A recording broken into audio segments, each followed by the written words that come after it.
Hey everyone, and welcome to episode 2 of Back to Basics. I'm Aaron, and today we're kicking off this series with an introduction to the Headrush Prime. If you've just unboxed this incredible unit, or even you've had it for a while and feel a little overwhelmed, you're in the right place. In this episode, we'll cover what the Headrush Prime is, why this series is perfect for beginners, and how to get started with the basics. So, what exactly is the Headrush Prime? Think of it as the ultimate all-in-one solution for guitarists, vocalists, and anyone who loves looping, okay? It combines a top-tier guitar modeler with hundreds of amp, cab, and effects options, and that also goes for bass, a cutting-edge vocal, gotta slow down a little bit, cutting-edge vocal processing, including auto-tune from Antares, a looper with up to 5 minutes of recording time, and layering options. But what really sets it apart is the touchscreen interface.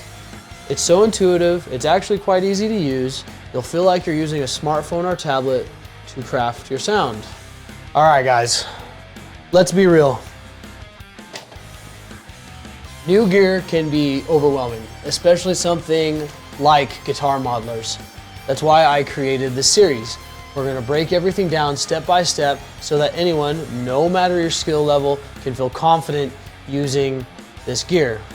Mastering the basics doesn't just make it easier to learn advanced features later on, it also helps you troubleshoot and get creative without frustration, and that's what this series is all about, giving you guys the tools to succeed. All right, let's take a look at what comes in the box. When you open it up, you'll find the Headrush Prime itself, a power cable or IEC cable, and quick start documentation. Ooh, words, not Englishing, it's okay.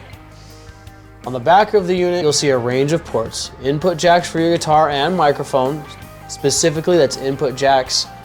That's XLR 1/4 inch input jacks for guitar, right? XLR input for microphone, as well as a gain knob. Stereo outputs for connecting to an amp or PA, both on the XLR and the 1/4 inch side. A headphone jack for private practice, MIDI in and out for external controls.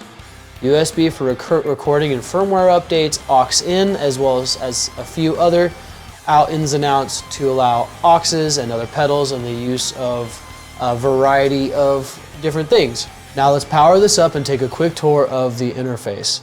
The touchscreen is your command center.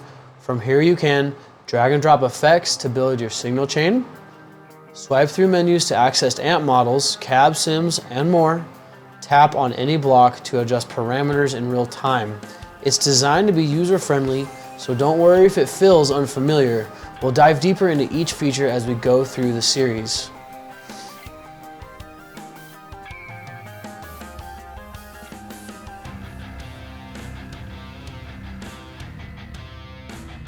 So, that's your introduction to the Headrush Prime.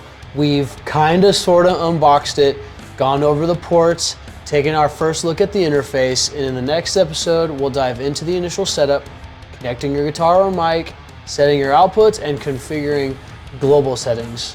If you're excited to get started, make sure to subscribe to the channel, hit that notification bell, and like the video so you don't miss an episode. If you got questions, drop them in the comments below. I'm here to help. Thanks for watching, guys, and I'll see you on the next episode of Back to the Basics.